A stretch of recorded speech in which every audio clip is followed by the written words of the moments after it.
பிறர் கூறுவதை கண்மூடித்தனமாக நம்பும் மீனராசி நேயர்களே, உங்களுக்கு இந்த 2025ஆம் ஆண்டானது சற்று நிதானத்துடன் செயல்பட வேண்டிய ஆண்டாக அமைகிறது. இந்த வருடம் முழுவதும் உங்களுக்கு 7.5 சனியில் விரயச்சனி நடைபெறுவதால் சற்று கவனமாக இருக்கவும். இந்த ஆண்டின் முற்பகுதியில் குடும்ப வருமானத்தில் தடுமாற்றங்கள் ஏற்படுகின்றது. உங்களுக்கு வரவேண்டிய பணமானது உங்கள் கைக்கு வந்து சேர தாமதமாகும். இந்த ஆண்டில் வீண் அலைச்சல்கள் சற்று அதிகமாகின்றது. உங்கள் வீட்டின் அருகே உள்ளவர்களுடன் வீண் விவாதங்களில் ஈடுபட வேண்டாம். புது வீடு கட்டி கொண்டிருப்பவர்களுக்கு கட்டுமான பொருட்களின் செலவுகள் கைமீறி போகும்.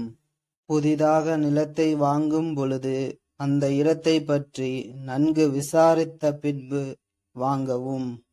ஏற்கனவே குடியிருக்கும் வீட்டை பழுது பார்ப்பது அல்லது வீட்டை அலங்காரம் செய்வது போன்ற செலவுகள் நற்பலன்களை தரும். புதிதாக வாகனம் வாங்க நினைப்பவர்கள் மே மாதத்தில் வரும் குரு பெயர்ச்சிக்கு முன்னதாகவே வாகனத்தை வாங்குவது நல்லது. பூர்வீக சொத்துக்களை பிரிப்பதில் சற்று கால தாமதத்தை ஏற்படுத்துகின்றது.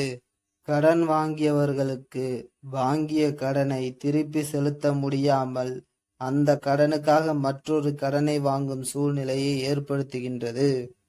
உங்களுக்கு தெரிந்தவர்களோ அல்லது உங்கள் நண்பர்களோ உங்களது பேரில் கடன் வாங்கி தருமாறு உங்களிடம் கேட்பார்கள். கவனமாக இருக்கவும். அதற்காக நண்பர்களிடத்தில் பகைத்து கொள்ளவும் வேண்டாம். கணவன் மனைவிக்குள் கருத்து வேறுபாடுகள் காரணமாக சிறு சிறு வாய் தகராறுகள் ஏற்படுகின்றது.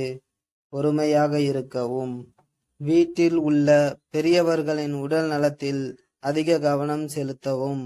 இந்த வருடம் மருத்துவ செலவுகள் சற்று அதிகம் ஏற்படுகின்றது. படித்து கொண்டிருக்கும் மாணவ மாணவியர்களுக்கு படிப்பில் சிறு தடுமாற்றம் ஏற்படுவதால் டியூஷன் போன்ற சிறப்பு வகுப்பிற்கு அனுப்புவது நல்லது. நீங்கள் செய்து வரும் தொழிலை நம்பி அதிக கடன்களை வாங்க வேண்டாம். ஆண்டின் பிற்பகுதியில் அந்த கடன் சுமைகள் காரணமாக உங்களுக்கு மன நிம்மதி குறையும். வேலையில் இருப்பவர்களுக்கு நீங்கள் எதிர்பார்க்கும் சம்பள உயர்வானது உங்களுக்கு கிடைக்க சற்று காலதாமதமாகும். இந்த ஆண்டில் உறவினர் வீட்டு விசேஷங்களில் அதிகம் கலந்து கொள்வீர்கள். இந்த ஆண்டு மே மாதத்திற்கு பிறகு விரய சனியுடன் கூடிய ராகு சேர்வதால் பண ஏமாற்றங்களை ஏற்படுத்துகிறது. கவனமாக இருக்கவும். அதிர்ஷ்டத்தை நம்பி எங்கும் பணத்தை முதலீடு செய்ய வேண்டாம்.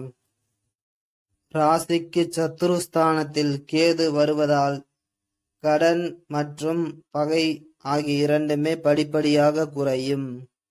உங்களை பகைத்து கொண்டு நின்றவர்கள் கூட உங்களிடம் சாதாரணமாக பேசுவார்கள்.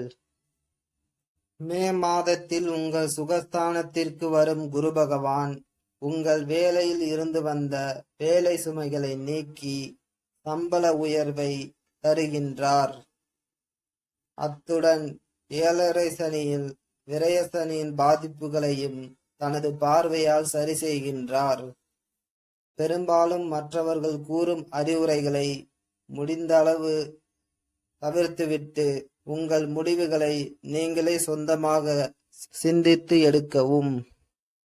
இந்த ஆண்டின் முற்பகுதி சற்று சிரமமாக இருந்தாலும் மே மாதத்திற்கு பிறகு உங்களுக்கு ஓரளவுக்கு நற்பலன்கள் கிடைக்க உள்ளது. மேலும் நல்லதெல்லாம் நடக்க பழனி மலையில் உள்ள போகர் சித்தர் சமாதிக்கு சென்று வழிபடவும்.